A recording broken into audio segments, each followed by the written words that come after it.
Recording in progress.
Break. Okay, here we go. Oh, I thought he did. And Walter is not here. Walter's in again. Okay, let's see if I can get him to, let me know he can hear me.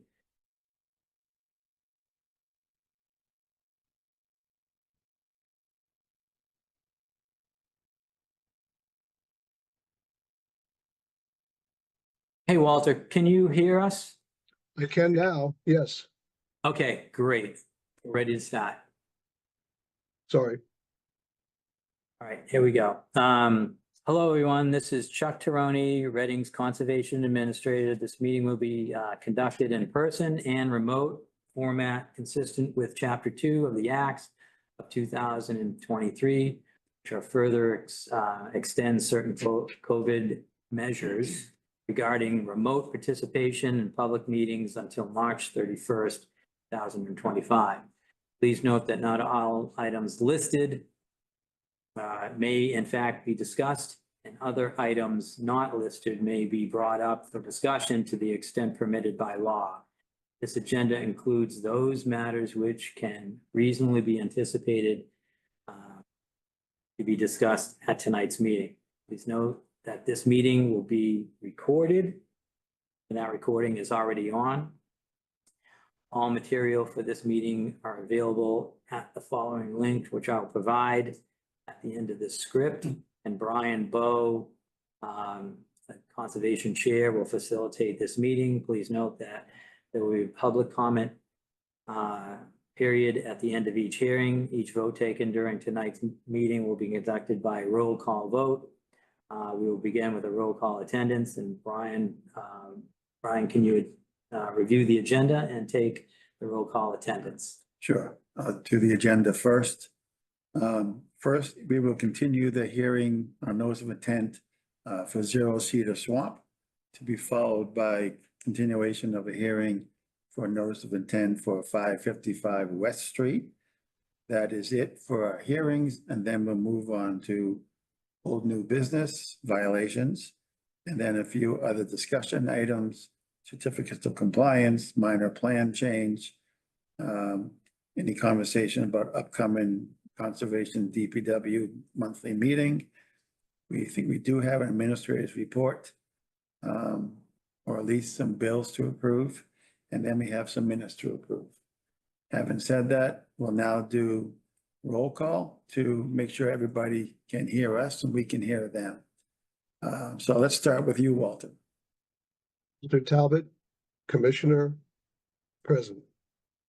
Tony. Tony Rodolakis, Commissioner present. Martha. Martha Moore, Vice Chair present, and just a note, if you are here in the room, there's a sign-in sheet by the door to sign in when you come for our records. Brian Bowe, Chair, present. Okay, having said that, as I said a minute ago, our first hearing is a continuation of a hearing for NOI for Zero Cedar Swamp. Chuck, I believe they have requested a continuance. Yeah, the applicant had requested a continuance at about 3 o'clock this afternoon. And that'll be September 11th, 2024. We'll be back to the Conservation Commission. I move that we continue the hearing for Zero Cedar Swamp to September 11th. This is Tony, I second. Walter Talbot's in favor. Tony Rodolakis in favor. Martha Moore in favor. Brian Bowe in favor. So that's 4-0. Well. Okay, now we can move on to 555 West Street. I will read this blurb. Continue. And that's here for you tonight? Continue the public hearing on a notice of intent Okay. by Kushal Patel pursuant to Massachusetts General Law, Chapter 131, Section 40, the Wetlands Protection Act, and or the Reading Wetland Protection Bylaw, Section 7.1. The applicant is proposing to raise a portion of the single-family dwelling, deck, patio, stairs, walkway, retaining walls, remove shed and gravel play area to construct an addition, deck, stairs, porch, patio, pervious walkway, repave the driveway, rooftop infiltration, driveway infiltration, cut a tree, trim 2 trees, plantings, associated grading and utilities within the riverfront and the 100-foot buffer zone to border and vegetated wetland. All of the work is within the buffer zone to border and vegetated wetland. The application and plans can be viewed during regular business hours at the Town Hall Conservation Office located at 16 Lowell Street, Reading, Mass. 01867, and on the Conservation Division page under by year. Assessors map 25, lot 14, DEP file number 270-0787. Are you here for that? Yeah. The principal engineer is gonna speak. Hi, good evening, Commission. It's Kevin Quiddy with Boston Civil. How are you? Good, how are you? Good, thanks. I'm here presenting for the Patel family. Norse Environmental had originally attended the meeting. So I might not be completely up to date on some of the items that were discussed last time, but I believe that they had sent a markup highlighting the construction access route, adding a note for the 5-foot wide restoration area, no disturb area, and then also showing the soil stockpile, which we did have some notes on our cover sheet, which had noted that would have in the erosion controls. So happy to answer any questions or. Kevin, this is Chuck Teroni, the Conservation Administrator. Do you have the plan? Can you put that on the screen? Or would Yeah, you happy like? Oh, sure. You have permission to do that. Okay. Thank you. So can you all see the screen? Yes, yes. So yeah, here's the markups on the latest plan that I had submitted. So you'll see here in green, they highlighted the wetland line, and then noted on the plan the 5-foot buffer, indicated the stockpile, which I believe until that deck is built is probably going to be on the flatter side. But then the construction access would be on the uphill side from the house, away from the wetland area in the riverfront area. So again, happy to answer any questions. We did just a little bit more background on the stormwater. We had collected basically the entire new addition, everywhere that was pitched to the back, and had conservatively modeled the permeable paver walkways, which can be found in the slightly darker hatch here, as impervious, just to be conservative. And even with that, it would be a reduction in rate and runoff. Okay, thank you. Commissioners, do we have any questions? Walter, I can't see you, so if you have any, please speak. We did have a site walk last week. Okay, just, I can we actually had 2, but fine, do, but I could bring the rest of the commission up to speed with. that would be good. Okay. So Wednesday last, I met with Maureen from Norse and we walked the site. First, we looked at the wetland lines and they look pretty good. There's the Aberjona River, and then there's a bordering vegetated wetland abutting that. Outside of that BVW flag was a stone wall, and to the right, as shown on the plan of the stone wall, the ground was kind of mossy and a little squishy. So we advanced 2 auger borings down to 20 inches and 24 inches, and we didn't see any signs of wetland soil. So we can confirm the wetland line, even though it is kind of mossy, it's just probably shaded and a little bit damp. So that's the first thing to report. We looked at a couple of trees that have been proposed for trimming or removal. Both of them are double leaders.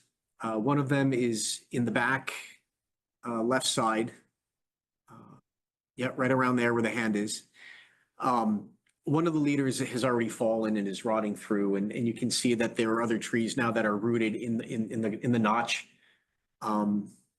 It's a hazard waiting to happen. There was another tree up in the top right, which also is a double leader. And I can't remember if that was being proposed for removal or just trimming. Just trimming. Okay, and there were a couple of other trees in the area that were being proposed for trimming because they're starting to grow over the house. And they may be in the way of the construction equipment too, depending on how they're using to lift things.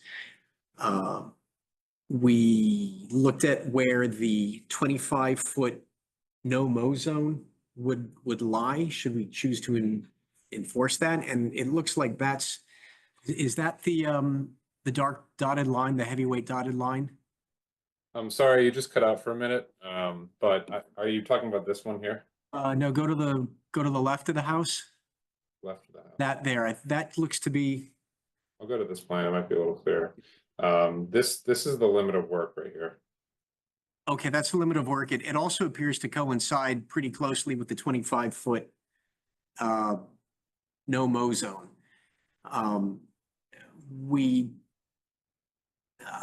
It's a small yard, and so it appears that a 25-foot no-mow zone would take away most of the yard. And so at this project walkthrough, the consultant proposed a 5-foot restoration area, no disturb zone. And that was based on kind of a natural break in topography. If you're standing there at the base of the hill, you can see a little bit of a break in slope, and it seemed to be an appropriate spot to at least propose a restoration zone. It's going to add, if the board were to approve that, it would add a decent amount of protection. It would certainly slow down overland flow without taking away significant use of the yard. The other important parts of the project are ripping up the driveway and replacing it, expanding the footprint of the house as shown on the figure, and directing stormwater into an infiltration basin. Correct. And also just to note, the driveway, one of the reasons for that, there was a negative pitch towards the garage in a small area of the house. So, so that they're just trying to correct that as well. And just also to note, we did add the crushed stone strip on the downhill side of the driveway. Right. Just again, future. And the walkway would be proposed to be widened over the existing, but it would be widened toward the house away from the wetland line, and it's a nominal widening, just to make it a little safer. There was a test pit done for the rooftop infiltration. We saw that. The stockpile area indicated is about the only flat part of the yard. It seems to be an appropriate place to stockpile, as long as we talked about putting some type of a containment around there. And I think those are the major highlights from the site walkover. Martha, Walter, anything you want to add to that from your walk? Sure. Do you want to go first, Walter, or me? I'd be happy to. Thank you. Okay. Yeah, Brian, Martha and I walked on Monday, the 26th. We noticed some erosion occurring from the northwest corner of the property, from the driveway towards the river area.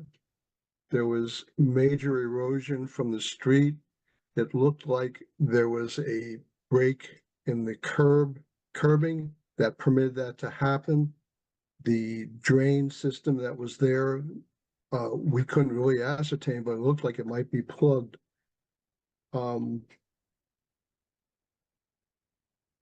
There was also plastic mesh along the street line in the northwest corner.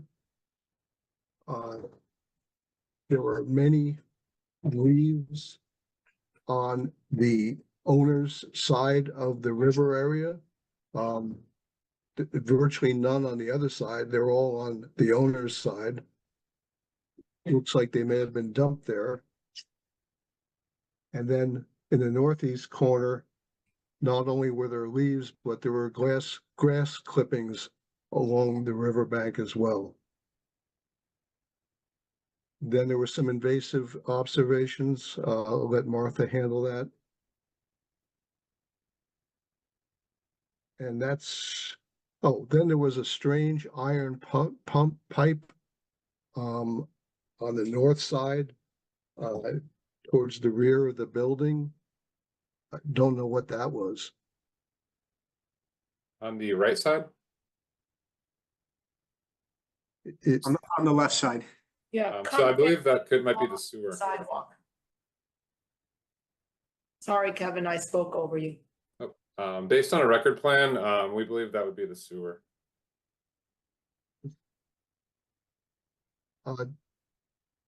where was it going to go then? It's just proposed to remain. No, I mean, where is it dumping if it's a sewer? I'll pull up the record plan in the background here.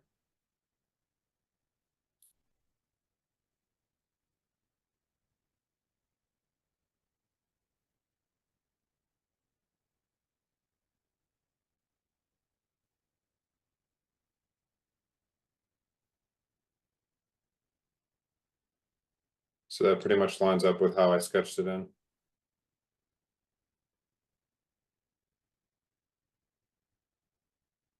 Can you put the record plan back up again? Thank you. Okay, so that pipe leads to the sewer on the street and we just couldn't see where it turns a corner? Correct. Fair enough. Those are my major observations. Okay, thank Did you. you determine that with a utility locator or just off of the old records here? Off the record and just, it's truthfully a guess. That's what it logically made sense to me based on the record plan. I did not video it, no. I'm wondering what the chances of that freezing in the winter because it's right at ground level, sticking up above the surface might be. I assume the owner would be willing to coordinate that with the DPW if needed. Okay, yeah, as Walter said, as we walked along the stream edge, we did see a lot of leaf material. There was a small amount of trash litter, but mostly it was leaf litter along there. And I would want to ask the homeowner to remove the uppermost layer of the leaf litter so that it's down to the part that's starting to decompose. Especially at the back where it's looks like a lawnmower bag was dumped full of leaf clippings. But also an opportunity for some mitigation would be the small amount of invasive species that are located along the stone wall area next to the stream.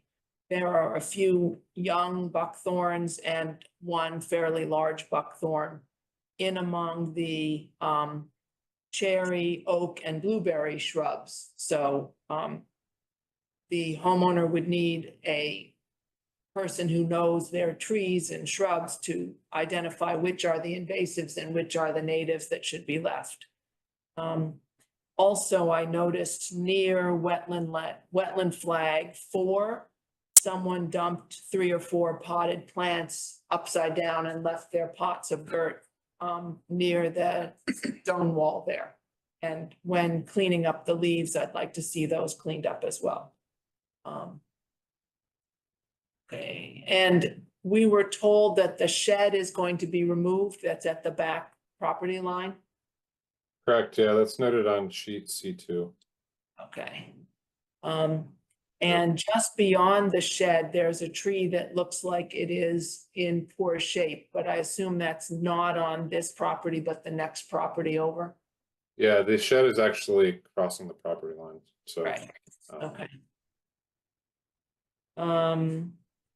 And with the construction entrance going in along the,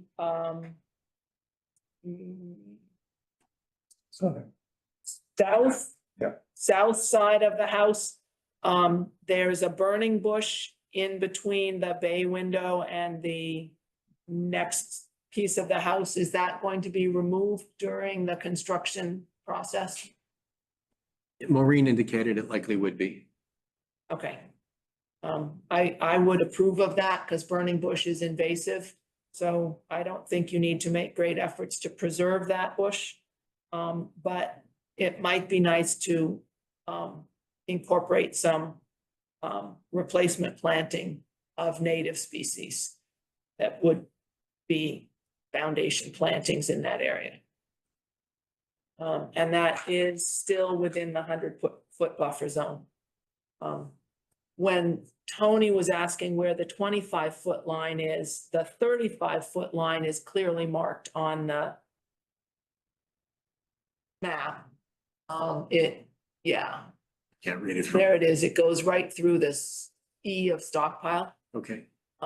So the line you were indicating is fairly close to being the 25-foot, but it. Yeah, it looks like jogs if around you a go to the left of that, there's a heavy dotted line that just cuts the corner of the Yeah. patio. Right, but that heavy dotted line is not actually the 25-foot, it's the erosion control Yeah, limit the of limit work of line. work. Yeah. And what kind of erosion control are you planning to put there? Planning on doing silt fence with wattles. You know, typical standard detail for us that you know would involve putting the fabric below ground, you know, staking the wattles every 4 feet max on center, you know, with overlap 2 feet, and then you know the fence post staked every, you know, maximum of 8 feet on center. I'm sure if there's a preference of the commission on a type of wattle to use, I'm sure the owner would be happy to have that condition on whatever would be preferred. Yeah, typically we ask for mulch socks rather than straw wattles. Okay. I would ask Chuck his opinion on that one. Yeah, yeah, it would be mulch stock. And is it usually 12-inch that we ask for? It's 12-inch. Yeah, so I think that's all my notes from the site visit. That were in addition to what Tony and Walter said. Tony, if you had a chance to give us your observations, do you have questions above and beyond that? No, I don't have questions. Okay. If you have any questions above and beyond your observations? I'm curious about the driveway slope. You're adding the crushed stone strip on the side toward the stream. Are you going to be raising the driveway near the garage or lowering the driveway further away? How are you going to get the slope to work? So we're raising it slightly, and that was just due to you know, trying to keep it about 2%, reduce the velocity coming off the asphalt, and then also just to make a, you know, reasonably accessible path. I believe I showed it under 5%, just the walkway. because the permeable pavers, technically wouldn't work, or they're not recommended for slopes over 5%. So that's the reason for the slight regrading in that corner. But even then, it's still not nearly what some of the other areas at the rear of the site are in terms of slope. But it is slightly pitched to the street. I can do a quick dimension on that. But it's about a 6-inch drop over 28 feet. So again, under 5. And that was also, part of the reason, I believe it was mentioned earlier, the owner, when I was on site, had mentioned that there was some runoff from the street that would cross their property and cause some erosion.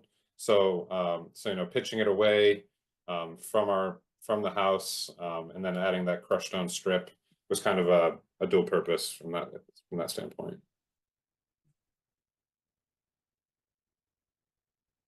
I guess my only other question is related to the plugged up storm drain in the street.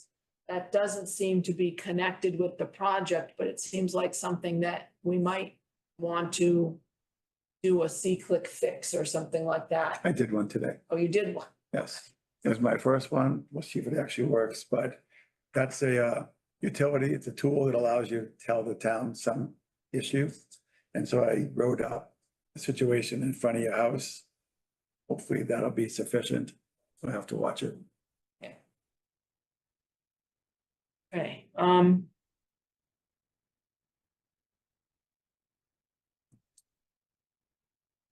I think we have done riverfront projects before, and there are numbers like 10% of the property and stuff like that. So I would love to hear somebody with more background on this than me explain how the numbers work out. Yeah, we can talk about that when it's my turn. Okay, that's it. I'm done with my turn. First question I have is actually follow up on something Tony was saying. So the driveway work you're doing, is that going to be taking up the existing driveway or just repaving over it? Yeah, so I didn't propose any, you'll see it, I'll pull up the existing. So this is the existing plan here. We essentially kept the exact same limits, just added that 18-inch strip of gravel on the edge.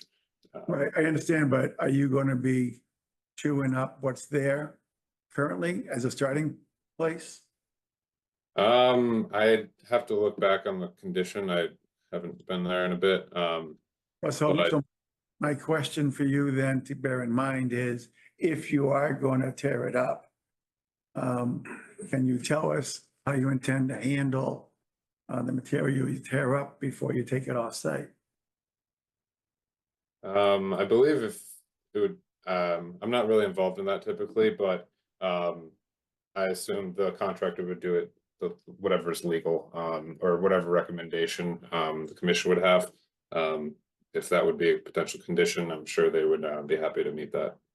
Yeah, I would like to see it written somewhere that it will be taken off the same day.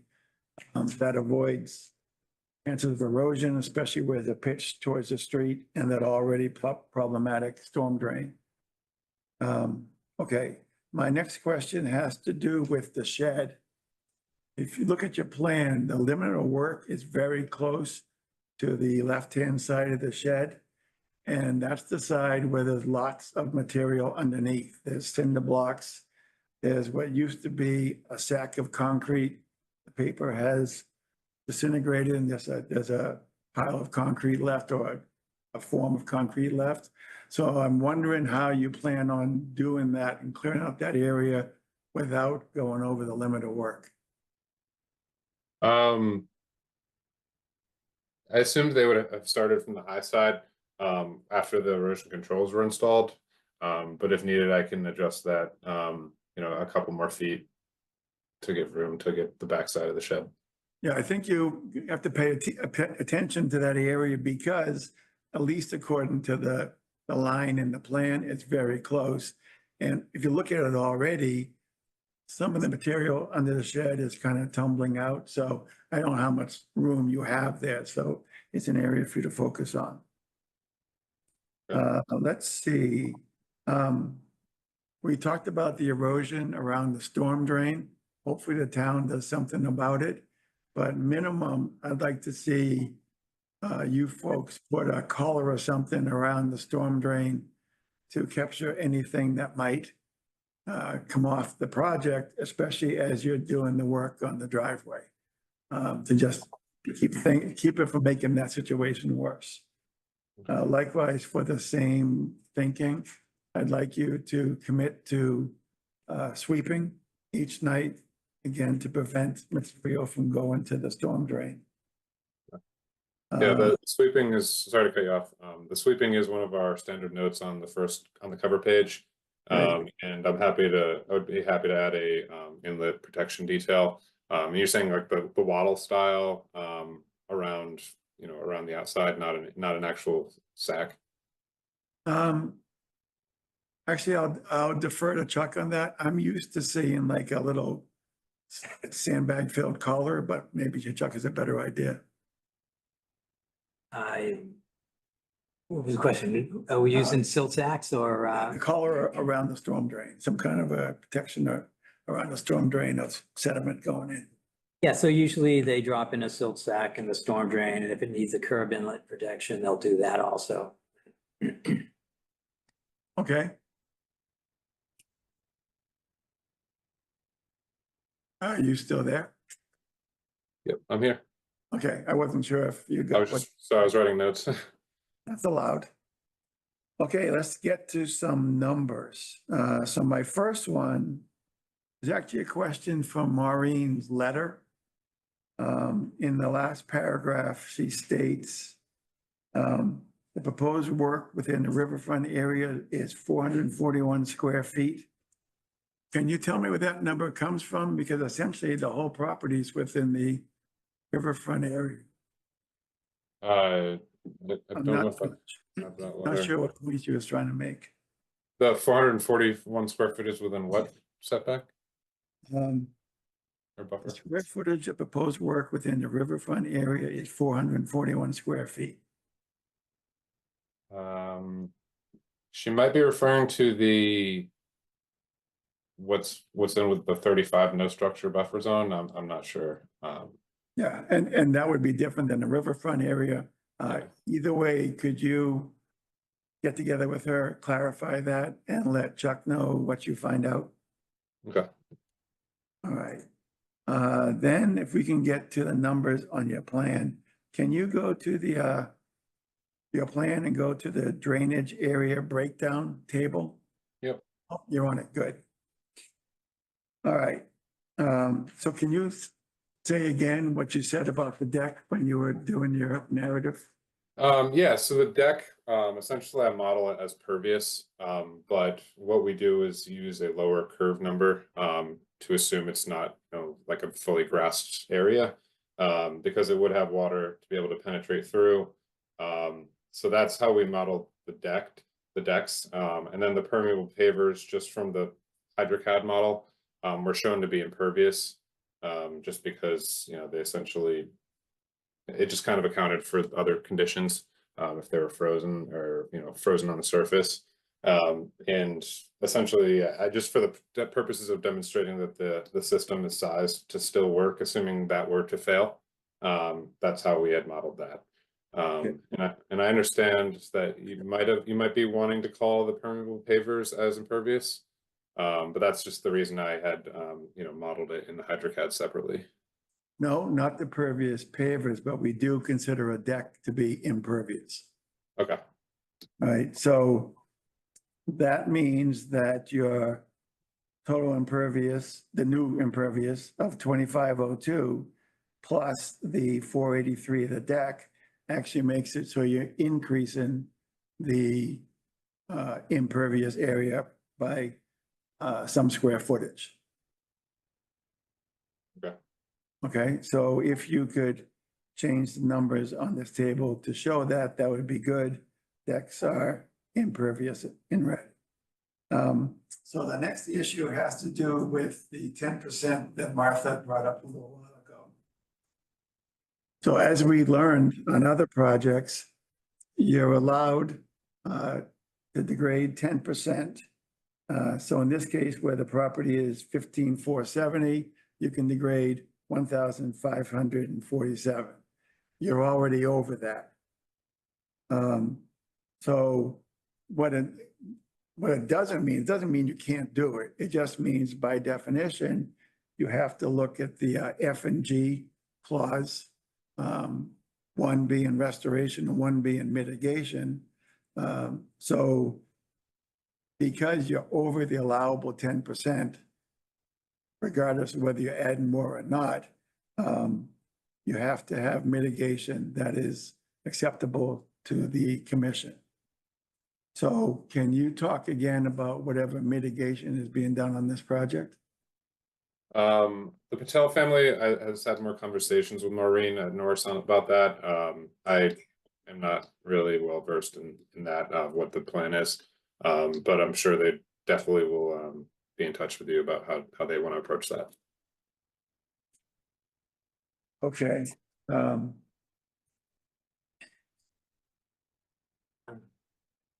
So you probably don't know this, but DEP reached out also and had a question about some of what they're taking credit on for previously altered or previously degraded areas. So that has to be cleaned up also. So that's not something that's ready to move forward.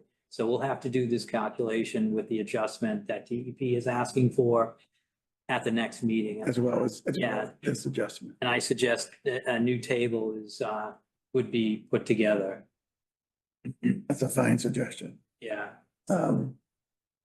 Okay, And would that new table have that 10% figure in it then, so that we can compare? Well, it's the same drainage area table and the numbers, it looks like from what we're hearing from DEP that some of the previously disturbed area and impervious area was on site prior to such and such a date, so it doesn't count. right, okay. So they're gonna take a little bit away. I think at the end of the day, Maureen does intend to do mitigation, and she said that. She said, well, we'll have more mitigation to do, but it seems like the table needs to be updated and the plan needs an update also. Okay, well, And Kevin, I said all that because I think that maybe every time something wetland came up, you might have said it was really Maureen's job to talk about. So I just wanted to let everybody know what I knew about that situation. okay. So that was the last of my questions. So at this point, it seems pretty clear that this is not ready to close. We'll talk about the list of things that we need before we can get to that. So before we get to that list, are you amenable to us continuing to another meeting? Sure, yeah. Okay. Kevin, do you have any idea how long you'll need to do the updates we've been talking about? We can do them quickly. I believe Maureen is on vacation this week, which is why she's not here. And obviously she could have helped with some of those questions, but we'll definitely be in touch. And when would the resubmission be needed by? So our next meeting is September 11th, which is a Wednesday, and you'd have to submit the Thursday before that. Okay. No. You'd have to be, Sorry, no, the Wednesday before that, not the, Wednesday before. so the 4th. I was giving an extra day. My fault. Yeah, that's not a concern on our end. And Brian, I have a few questions too, so I don't want you to just continue before I get to ask, because I think it would be important I was to, moving towards the exit. yeah. Go ahead. So, Kevin, I'm gonna have a chance to talk now. This is a redevelopment project and you have to meet the standards in entirety. And I think I think some of the things I wanted to ask you is what Brian was discussing, which was the driveway. You've installed a crushed stone strip next to what you called the existing area of the driveway, whether it's improved or not, but you added something to that area. And so this is 10585 C. which is within the 200-foot riverfront area. Proposed work shall not be located any closer to the riverfront than existing conditions. And so you have a challenge right there. These are not negotiable, so you have to work on that area. So you could install it into the edge of the existing driveway, but you couldn't put it in front of it. Yeah, I'm happy to do that. Okay. And that deck, I noticed that it was existing, I think you're just rebuilding it, and my question was, are you rebuilding it in the exact same footprint? Which is the one you're gonna turn into a paver. I think you're almost pointing at it, yeah. Yeah, so this is a clearer way to look at it, what it was before. With the dark line here is the proposed footprint. So it is going closer to the wetland area and then wrapping around the house. So go back to that first one again. You'll see it in the dark line here. That's kind of Okay. the base limit there.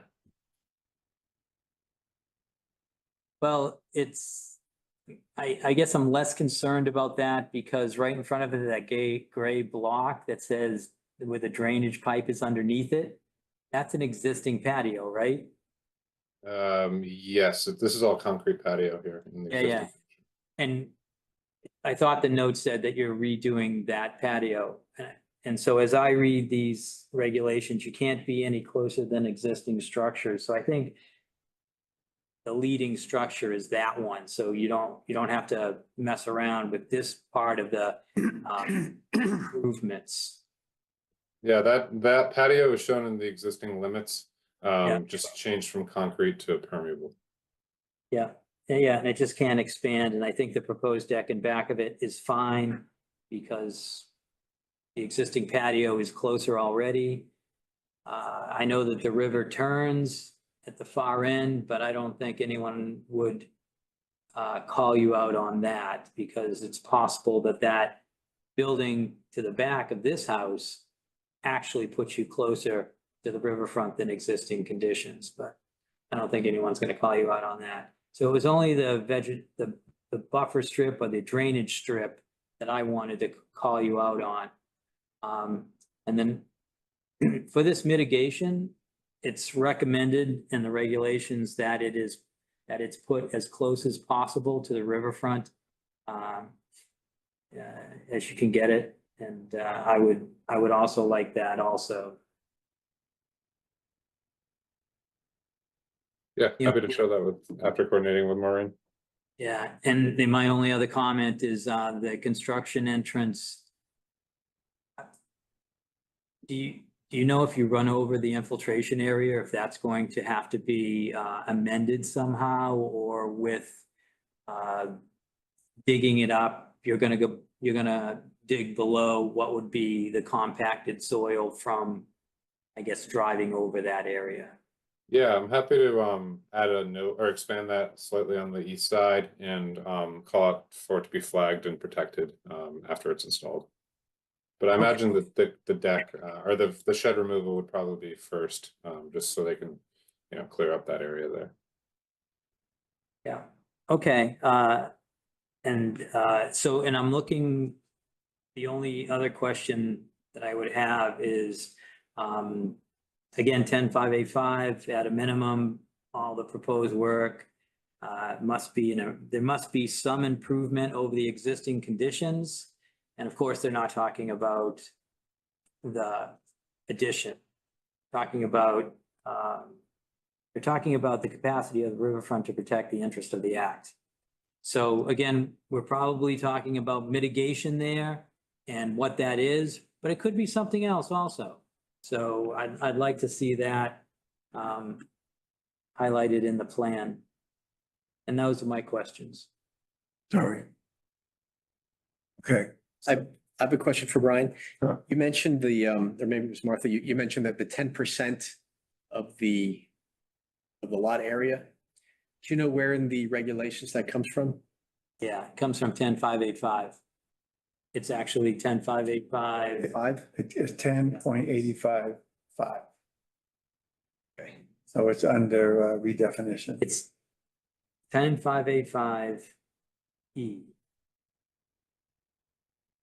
Okay. Thanks.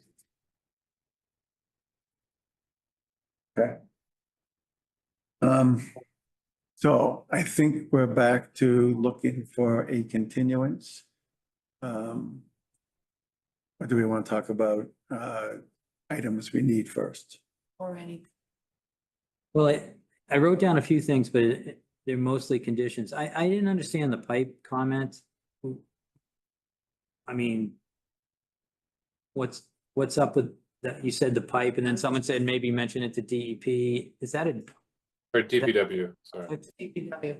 No, I'm just, if your sewer pipe is coming out and exposed above the ground, isn't that gonna risk freezing in the winter and backing the sewage up into the house? And if you're doing a construction project, maybe you want to oh, maybe it's a good time. cover it with some soil so it doesn't freeze. I don't know. Have you guys lived in this house a long time? Since 2012, and I've never seen that pipe coming out. I would like to go tomorrow and see that. I've never seen that. Okay, We've never had any water. Yeah, you can't see it coming out of the house. So maybe 5 feet out, it's Exposed. we'll get an update on Towards the- yeah, it's beyond the sidewalk, heading towards the stream. And it's a kind of a concrete pipe with a flange on it. Okay. But if you haven't had a problem, then I'm not gonna ask to change it, but Okay, sure. yeah. Okay, So it was the pipe and then it was, the shed is removed, not relocated. right. Okay. And the only other question that came up is in Brian's note, what is 441 square feet? Where's that about, what is that about? Is What's it trying out to of the say? 35-foot? Yeah. Work within the 35-foot zone. And if you have new work within the 35-foot zone of no structure zone, you're gonna have to ask for a variance for that. And so that would be an additional, something that Yeah. you supply. I should have mentioned that, but we did bring that up when we were there, so she's aware of that. Now, does turning impervious concrete sidewalk into pervious paver, is that new work? Or is that replacing an existing structure in the same footprint? Right, you mean as far as being closer to the river than it was before? Well, I'm just thinking the 441 feet. It looks to me from the diagram that everything that's within the 35-foot no structure zone already exists as a structure. But my question is, what the letter is, it says of the riverfront area. Doesn't say of the 35-foot or the 25 foot, Ah. it says of the riverfront. So it may just need to be a clarification. I don't know, but I can't tell what I was trying to say. Yeah, yeah, and Chuck said something about new structures within the 35-foot. Just now. But they're replacing that walkway, Mhm. so that's. And that's my question is replacing something not considered a new structure and therefore it's okay? With the riverfront, within the riverfront? Or are we talking about the regulations? Or are we talking about with our bylaw and our regulations? Let's go for the second one, our bylaw. Does our bylaw allow you to just replace a structure with the identical size structure?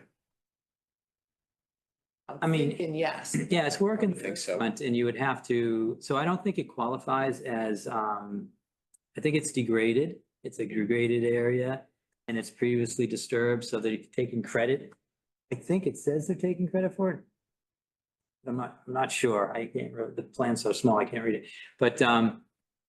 But if they're just replacing it in kind, then I don't think the commission can say no, but they can say no to allowing it closer to the river than it exists now, no matter what they update it with. Sure, okay, fine. Right, it was a stone trench that Chuck was talking about being closer. Yes. Yep, I agree with Chuck on the stone trench, and I was just clarifying about the sidewalk and patio, that I think that's okay because it already exists and they're just making it pervious instead of impervious. Yeah, so the regulations say something like, as long as it's a lawfully located structure, so it has permits and all that. So, you know, you guys saw it, it looks like, Mhm. you know, any question that it just went in and there's no permit at the town hall, then yeah, there's a problem. But other than that, it can be updated. It just can't get any closer to the river. Okay, just clarifying that. Okay, is that it for requests? Yeah, just those couple of things is all that I came up with this discussion. Okay, in that case, I think we're ready for a motion to continue to September 11th. I move that we continue the application. Oh, wait a minute, Walter, sorry. Walter has his hand up. Sorry, Walter, didn't see it. No problem, just put it up. Previously, other than Kevin, somebody else was talking and was unidentified. Oh, do you want to give your name and address for the record? Yeah, sure. Hello, this is Kaushal Patel on the property owner of 555 the West Street. Thank you. Thank you, Walter. May I move that we continue the hearing for 555 West to September 11th, our next meeting? I'll second that. Mr. Talbot is in favor? Tony Rodolakis in favor? Martha Moore in favor? Brian Bowe in favor. Okay, so we continue to the next meeting. Thank you so much. Yes, thank you. We will see you again. All right, Thank you, Kevin. Commission. Yeah. Thanks, Kevin. Good night.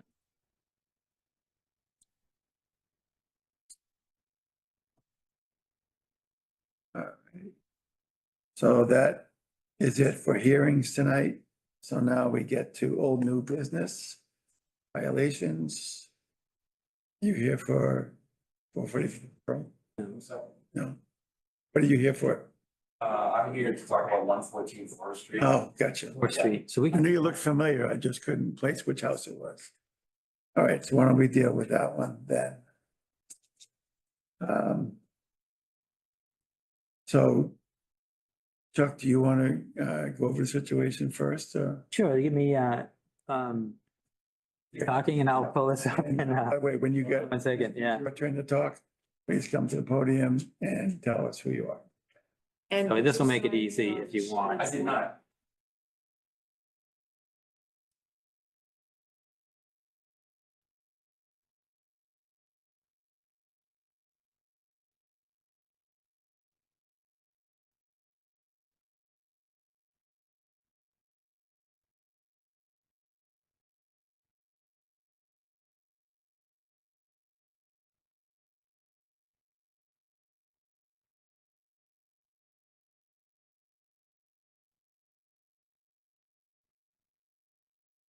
Okay, well, make it as easy as possible for you.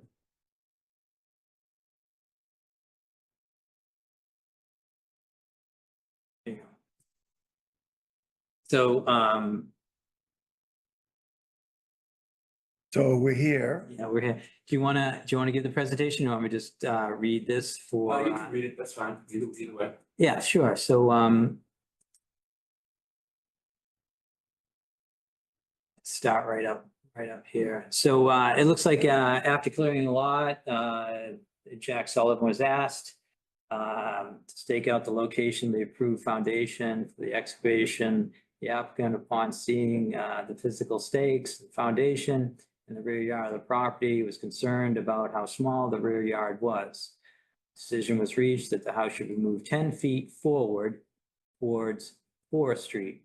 By moving the house 10 feet forward to Forest Street, we have now increased the separation distance from the house to the wetlands and the off-site vernal pool. In addition to the house moving 10 feet forward, the rear driveway turnout and front walkway were moved 10 feet forward towards Forest as well. So all impervious surfaces have been relocated 10 feet closer to Forest Street and 10 feet further away from the resource area. Attached to plan reflects these changes as noted above, and plan is right there. And this is the plan we looked at. I believe, so I believe what we're looking at is just the plan with the move. It doesn't show where the house was located before, but when I looked at it, it did, where it says 36 down here. I guess it was 26, so it shows the 10 feet.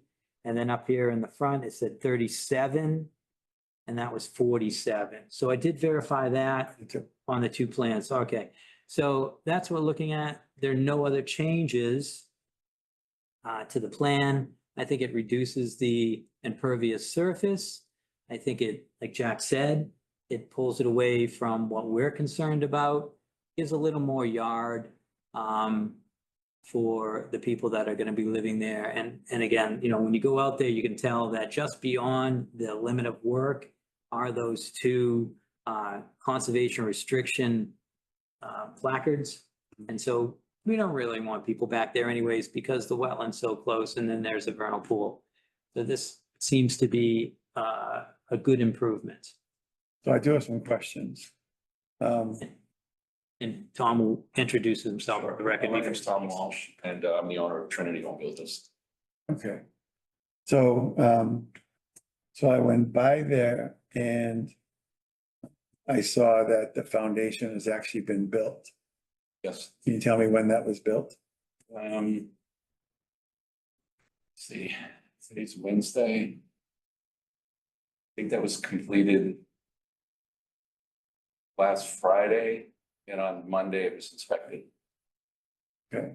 And your letter to Chuck was dated 21st. Correct. 21st, yeah. It followed, today is the 28th. So, It followed following the letter, but it also happened prior to this meeting, yes. right, so that's the point I wanted to get to, that it clearly says in the bylaws that the applicant needs to wait until the commission approves it, Okay, which didn't happen. okay. You have any thoughts on that? I acknowledge it. And the only thing I can state now is it wouldn't happen again. Yeah, that always prompts me to ask the question, how do we know that? And so obviously we'll have to pay more attention to the site in the upcoming weeks of construction and what have you. Yeah. That in turn brings me to the next question, which is about the concrete washout area. Yeah. You know what I'm talking about? Yeah, I do. So, Yeah, so I'll put some pictures. initially, the first call we got, actually, Chuck had called me, and we had a heavy rain one evening. And the silt fence, which stands up, I don't know, maybe 10 to 14 inches in that range. The water was so strong that it actually leaked the fence. Chuck called me and actually met me on site and made a recommendation for us to pick up hay bales. And so we put several along the backside and nailed them in. And each time it rained, I actually, since that time, I've personally gone down there and walked the back to make sure that it sufficed and that it prevented any rain, any leakage into the wetland area. Following that, they were cleaning the concrete equipment, and it was wash off from that actually went down into that direction. So, we had a phone call about that as well. And what I did is I had a piece of equipment go in there, dig that out, remove that. We put in hay bales again, about the 3/4 point up in the property, preventing that from anything coming down in that direction. And then we also built a little stone checkpoint to prevent And if anything did get past the hay barrels, that then there would be a checkpoint for the drainage to stop. This morning, I had the site people back there. And unfortunately, the site operator had a family emergency and had to leave immediately, but he's coming back tomorrow morning. I think you may have seen, did you visit as well? Not Oh, really. someone came by. I did. You did? Okay. I think someone else came by as well. They said it was a female. And, I don't call. yeah, so I drove by, but I didn't stop. Okay, yeah. Well, in any, he's coming back tomorrow morning, and what we're doing is, what's happened with the rainfall that's come down from the driveway side is it's actually kind of, built a little bit of a valley. And because of the slant coming down to the back, it welcomes the water to come through. And then when we dug out, the concrete damage that had been done, when we dug that out, I think that furthered the valley a little bit more. And this morning when they were there, it was to fill that up. And also on the back end of that, probably about 8 or 10 feet in front of the hay bales that are lined along the wetland, we're gonna just put up a mound and just prevent that. So I was actually gonna go over there before this meeting with the shovel and do it. But then I looked at the forecast, and I didn't see rain this evening, so So you said that you went and visited a site after each rainfall? I go there I'm there every day, but I especially go with this I rain. mean, you were aware of the leaching that had gone down the hill before you heard from Chuck? No. Oh, I don't, So, well, the truth, Brian, is that I didn't go every time there was rainfall until Chuck alerted me to what had happened. Right. And I've been there every rainfall since that time. so I did go back and I talked to Lewis and he showed me that the load of pea stone, whatever, had been dropped off. So I came back that evening. He said, for sure, it'd be done that day. When I went back to look, yes, down below, I saw where that had been cleaned out, but at the top of the hill where the original pile of concrete was. Yeah. It's still discolored. There's still a crust of concrete there. It's not what it was. It is better, but that's still there. So there's Okay. still the risk of something leaching from that pile, not to mention there's a crust there. Okay. So I would like to see somebody go Yeah, back. I personally will be there tomorrow morning. I'm gonna meet them there. So I'll walk up there and extract that. I'll make sure that the valley that's been created from the waterfall is closed. And also that we have a mound of dirt on the rear side in advance of the wetlands. Speaking of the mound of dirt, one thing I noticed while I was there, the dirt behind the foundation had been pushed pretty far back. And so a lot of it is either already fallen against the silt fence or close to doing it. So I talked to Lewis and said, talk to your operator, if you're gonna be working back there whenever they're pulling the Do you dirt, want to pull forward? or just don't let it fall out when they're doing that work. Yeah, Be aware that it's already mounted up against it. okay, It wouldn't take much to actually begin to go over. okay. Yeah, that's, I'll have them pull that forward tomorrow and reduce the pitch. Tom, I was gonna say, that's a good point, because even if it looks secure when it rains, Yeah. and a lot of times it does just spill over. You Yeah. don't want it on the side of those ridges. Okay. And when I speak about a barrier, like a mound of dirt, it's really not a mound of dirt. All I want to do is create some level approach to the wetlands so that the water doesn't continue to cascade down. It's not to build a big mound, it's really just to block it off. Yeah. Because right now the pitch is down and it's Just your down, use of the and word it's mound. welcoming it. Your use of the word mound reminds me of how far that dirt has gone up against the fence. Barrier, just a small barrier. But I'll be there tomorrow morning if anybody wants to come by, or I can take pictures of it once it's completed and send it in. That's always good. I imagine I'll be by because I have no life, but Okay, but sending the pictures to Chuck. Yeah. okay, When you talk about making a mound of dirt to keep the water from flowing down, I assume that's uphill of the silt fence and the hay bales? that's correct. It's probably about 10 or 12 feet toward the street side, away from the hay barrels that are, aligned toward the wetland, Okay, well in advance of that. And then we'll just level it off. Yeah. And I think that'll prevent any future damage.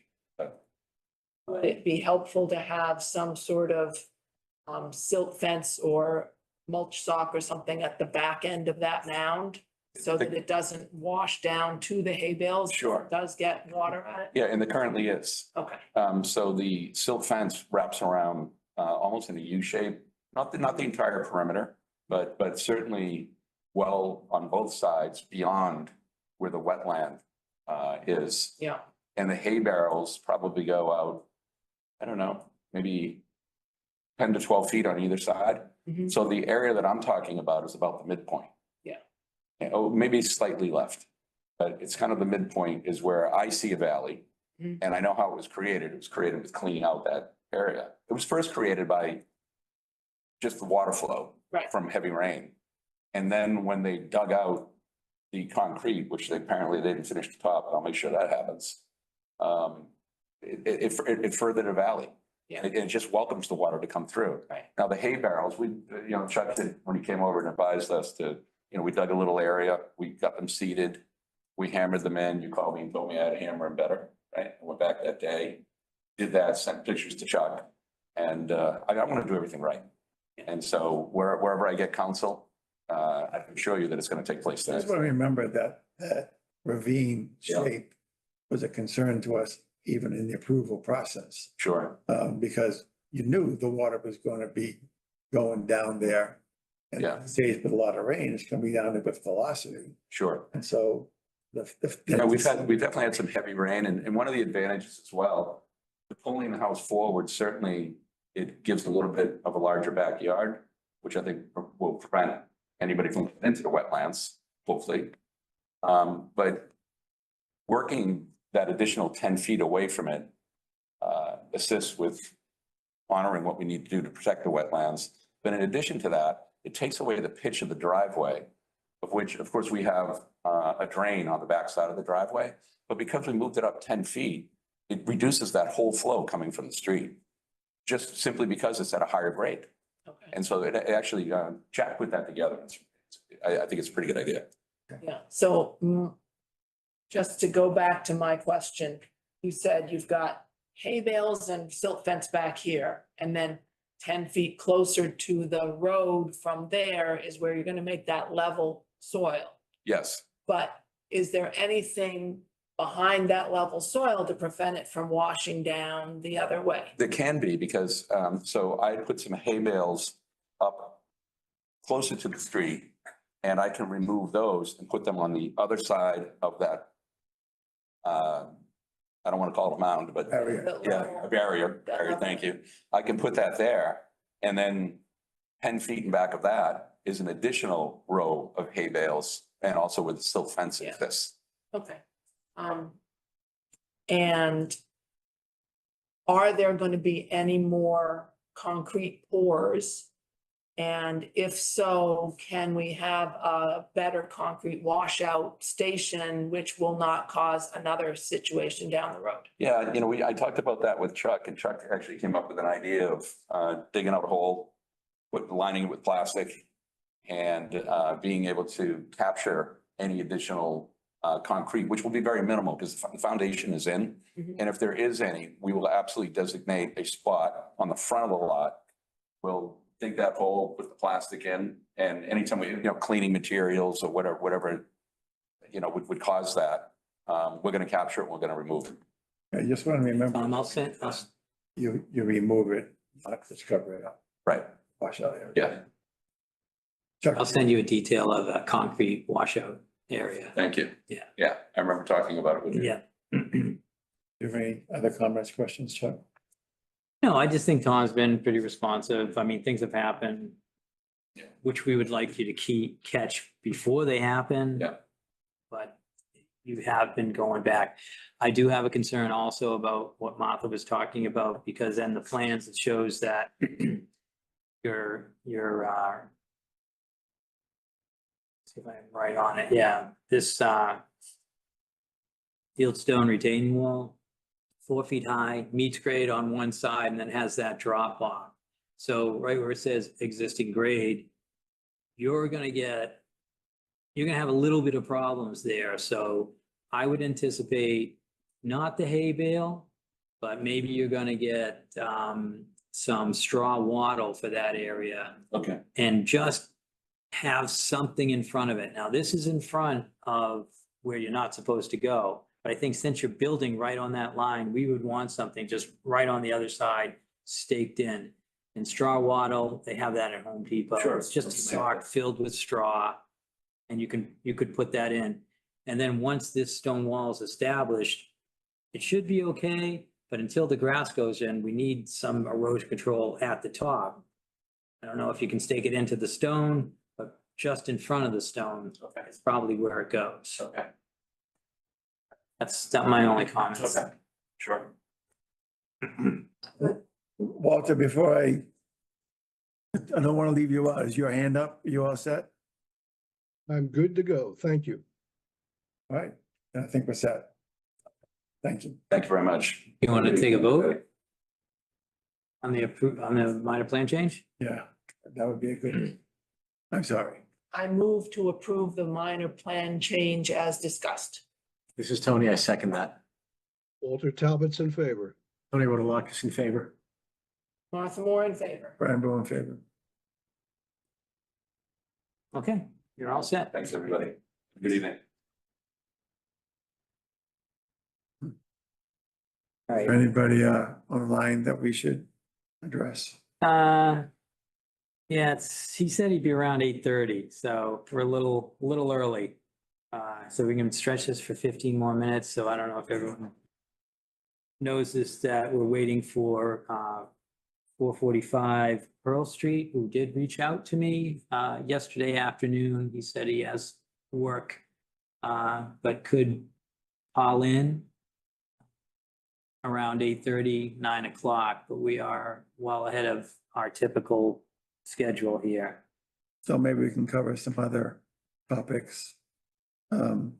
Is anybody online for Whittier? No, we have 4 people and that's us.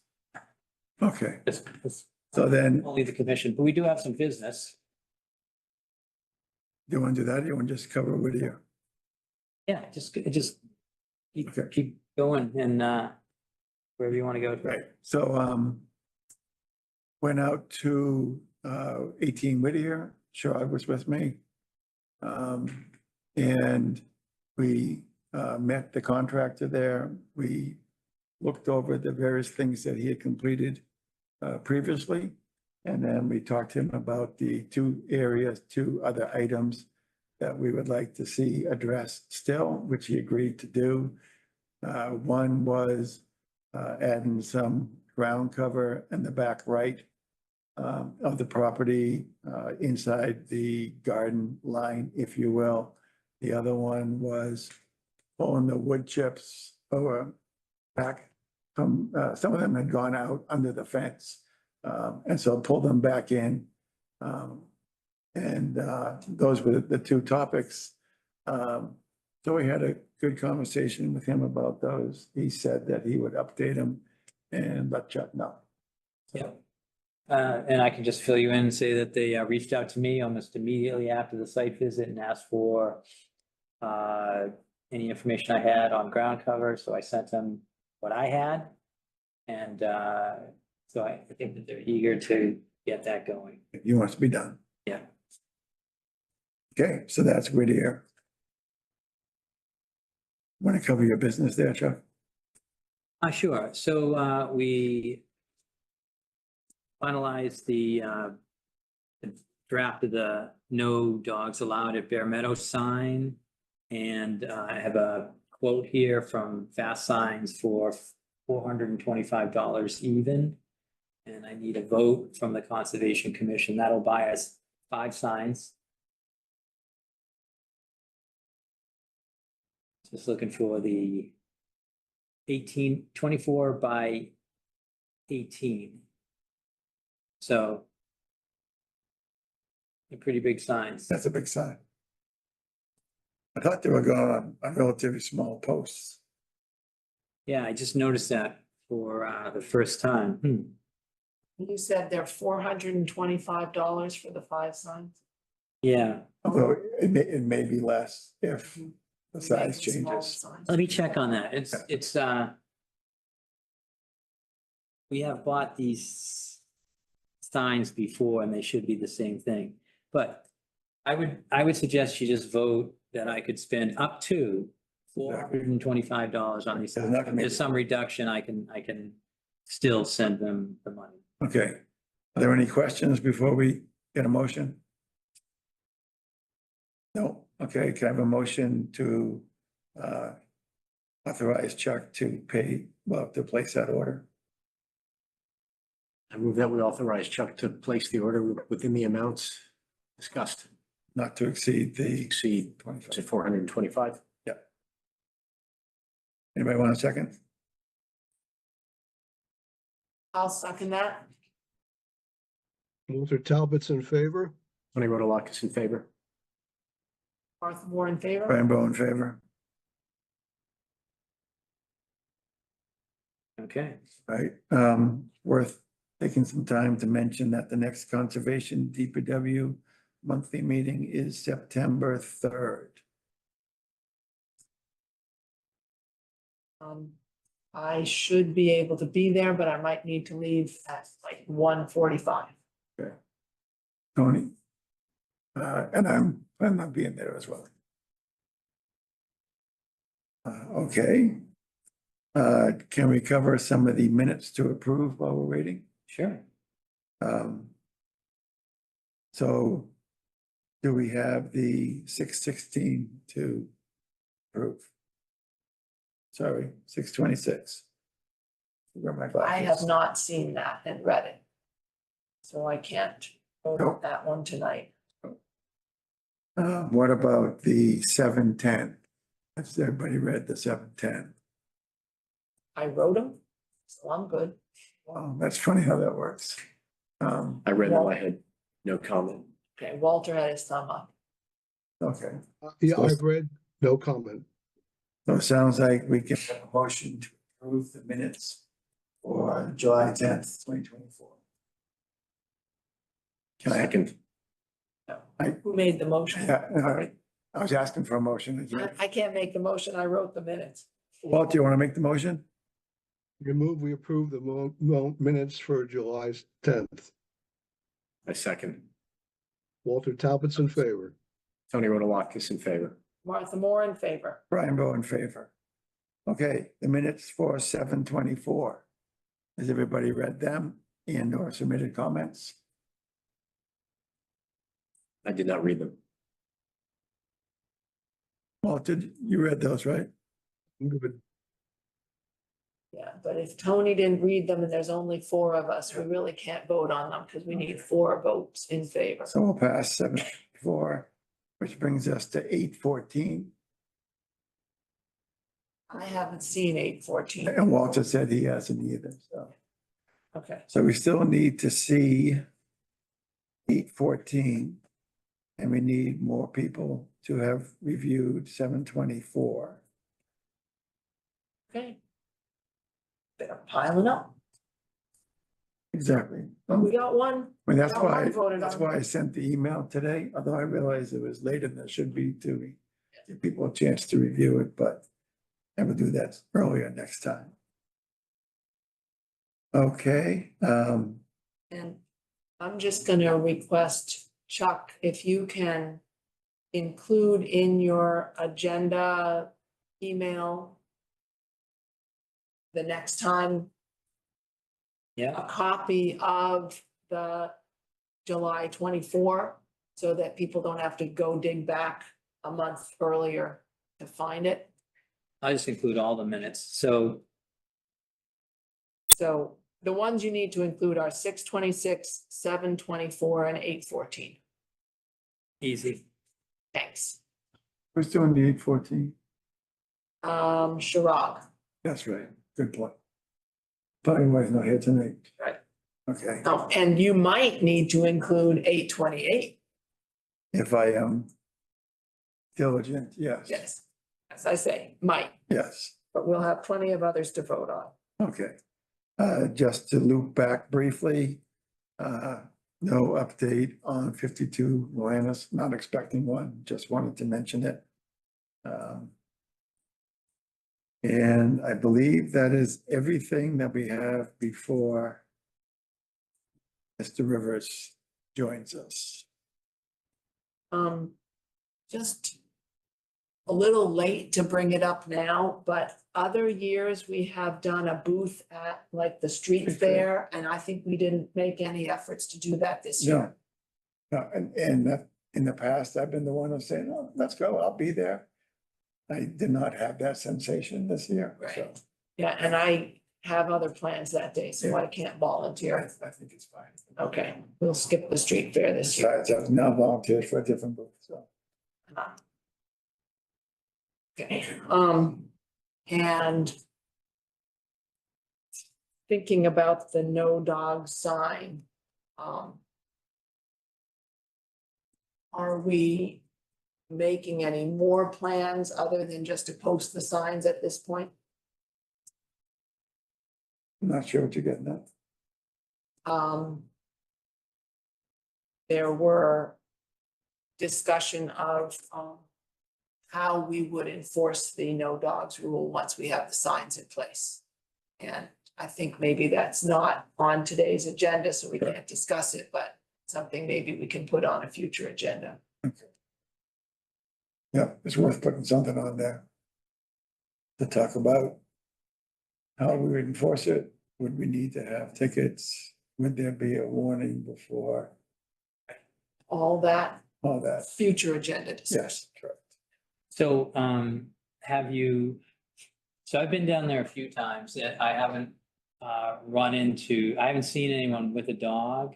But before we posted the signs, I did, and I mentioned it to maybe, 6 people, letting them know.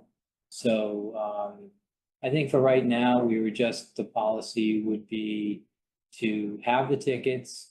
And if you notice someone a second time, go ahead and write a ticket. But maybe the first time would be a warning.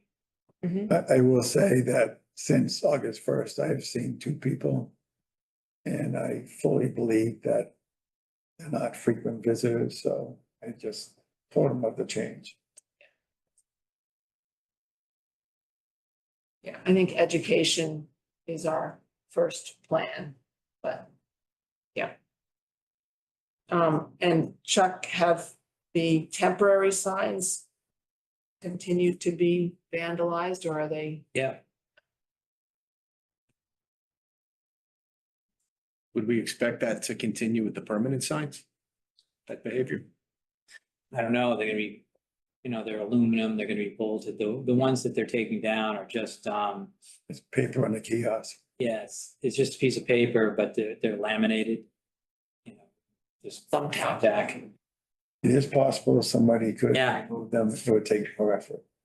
I mean, and even though people are taking them down, I mean, that's one more person that noticed. And so it's also going in the manager's minute this month. It's been in the newspaper. I've gotten a few calls. I haven't got too many calls. Most people are just saying, hey, this is open space and, how can you make that decision for other people? And I point them to the Audubon study. I point them to the fact that we had talked about it from February to June. And I mention all the other things that we talk about. The bathroom, the being afraid. So to explain that more, it was brought up in the meetings that when dogs urinate, the scent is there. And it's known to scare birds away, scare animals away.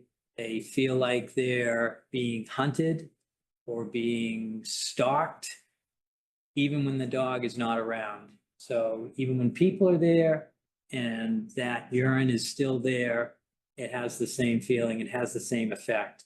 So I say all the things that we've learned through this process, I don't think that they're absolutely happy about it, but at least they know the information. Then I point them to the website. And so our website has all that information, and it has that document that I put together, and it has the Bear Meadow plan, so. I mean, there's also studies that show up to a 40% reduction in bird individuals, a big reduction in bird species. There's the fraction of habitats, there's the fact that threatened wildlife doesn't get to eat in the most desirable places, doesn't get cover in the most desirable places. So it has a domino. Somebody's in the waiting room? Oh, good. Yep. Thank you, Walter.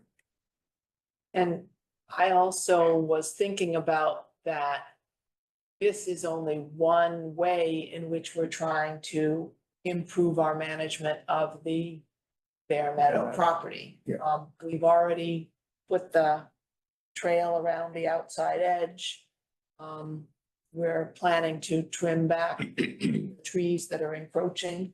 So it's not like this is the only thing we're doing. It's part of a larger master plan. As Chuck said, that he's Stewardship. directing people to that stewardship plan. Yeah. It hasn't been an overwhelming amount of people that called. I mean, that must be because it's been approved. But the signs keep coming down. It could be the same person. But rest assured, the one that's taking them down knows that there's no dog allowed. Someone that can. Because he has some of the signs. Start taking it down and putting it on the refrigerator so they remember. I did find one on the ground, and I would appreciate it if it wasn't turned into litter. But outside of that. Okay, you ready for the last? Yeah, so Michael Rivers is here. Michael, if you want to turn your video on if you want, but at least unmute yourself. And let us know you're here and introduce yourself for the record. Hi, Michael, can you hear me? Yep, I can hear you. Can you just introduce yourself for the record? Sure, I'm Mike Rivers, homeowner for 445 Pearl Street. Sure. So at the direction of the Conservation Commission, actually, I'll back up a little bit more. In 2021, the Conservation Commission, by way of the DPW department, noticed that the stream next to Michael Rivers' house was altered, the course of the stream was changed so it would flow further away from 443 Pearl Street. And we reached out to Michael Rivers and asked him what's going on. Michael admitted that it had been some work that he had been doing. He, to make a long story short, he hired Williams and Sparagis to come up with a plan to restore the stream back to its original location and do some improvement planting on the bank. And we had agreed to the plan. The commission approved it. This was all kept within a enforcement order. And that we had met on a day that the work was about to start, but as I understand it, Mike's dad was in the hospital that day. And so what work didn't start. So since that point, the commission has tried to reach out a few times, even stopping by and knocking on the door and ringing the doorbell. So finally, last meeting, the commission directed me to update and send a new enforcement order, which Mike received. He reached out to me and let me know that he can attend tonight's meeting as it stated in the enforcement order, and that he had all the intentions of moving forward. And he was actually going to purchase some erosion control as per the plan. So Mike, that's what I know about your project. If there was something else that I missed, please feel free to update the Conservation Commission. Okay, yeah, I did, reading through the enforcement order, I did see some dates and I don't see any problem at all with beginning to do the work by the 15th of September, I think was on the order. I've already started the procurement of many of the things like the willow the coconut, coir logs, and, so I'm probably halfway there, and the other remaining items, I don't see any issue with procurement within the next week or so. So I think I'm in good shape that way. Do you have any sense of when this might be completed? It doesn't appear to be really a large scope of work. Kind of, for the most part, that 60-foot section by the street, so I think that could easily be done within a couple of weeks, so I think we can be able to get that all done this fall. Okay, and does that include, I think the last time I was there, the parking area next to the driveway seems to have expanded towards the stream a bit. Yes, that's the area I'm referring to, yeah, right by the. Okay, I just want to emphasize that whatever you do needs to be done against the approved plan that we all agreed to. Yeah, that's exactly what I'm referring, all the procurement based on that plan. Okay, then, since you're thinking it might be straightforward and pretty quick, why don't we add an agenda item for you to come back at our next meeting so we can get a status update? Sure. All right, so that would be September 11th. Yeah. Okay, so at that point, you can let us know what you've managed to do, any issues you've run into, and what you think the future of the project looks like at that point. Yeah, sounds good. Okay, are there any questions? Yes, Martha? I'm just wondering who's gonna be doing the actual work to put in the coir logs and the willow and everything? Update. With that That- date. That would be me. Okay, and I know that on the plan, it gives a slope. I think one side is a 1.5-to-1 slope and the other is a 2-to-1 slope. How are you going to make sure you get the correct slopes when you're putting the materials in for the erosion? Or the soil, the bank reconstruction? I'll use math. I have lasers. This is what I do for a living too. Somewhat, construction. So So you're confident you have the skills to do this project? 100%. Okay, thank you. I forget offhand, have the plantings along the bank been planted already? No, they have not. Okay, I gotta set those coconut coir logs and then do those plantings, those tubulings right next to those on the bank side. and you're comfortable you have enough expertise to do that properly? Yep, I do. Okay, one thing that should be noted is we will need to authorize Chuck to update the enforcement order with the date that we just talked about, the 11th. How about with two items? Michael, could you let us know, give us 72 hours notice before you're actually gonna start the work so we can be out there? I mean, I understand, I know a little bit about Jack, your dad, and the River family, so I understand it's completely possible that you know how to use heavy equipment. So, but the commission doesn't know that, and so if you could let us know the date that you're going to start, and we could just check it before you get too far, because it doesn't make any sense to head off in the wrong direction and then have to redo all that work. So two things, I'll update the plan, request you to come back for the September 11th meeting for an update.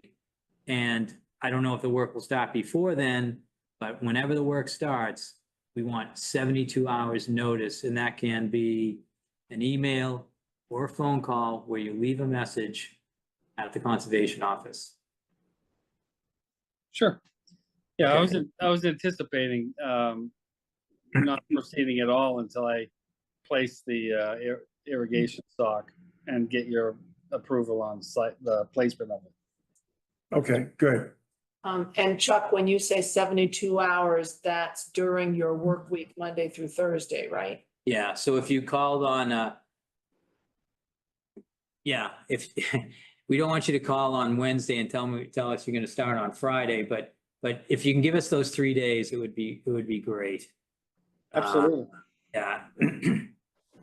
Okay, given that, then we should vote on authorizing Chuck to make those two changes to the enforcement order. Can I have that motion, please?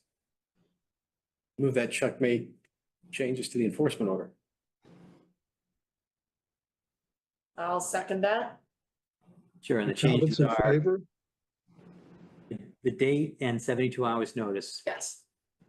The September, coming back on September 11th for an update. Yeah. And Walter voted yes. Tony Ronaldo is yes. Martha Moore, yes. Rambo, yes. Thank you, Michael. Yeah, thanks. You're welcome. See you before too long. Bye now. Okay. I believe that is everything.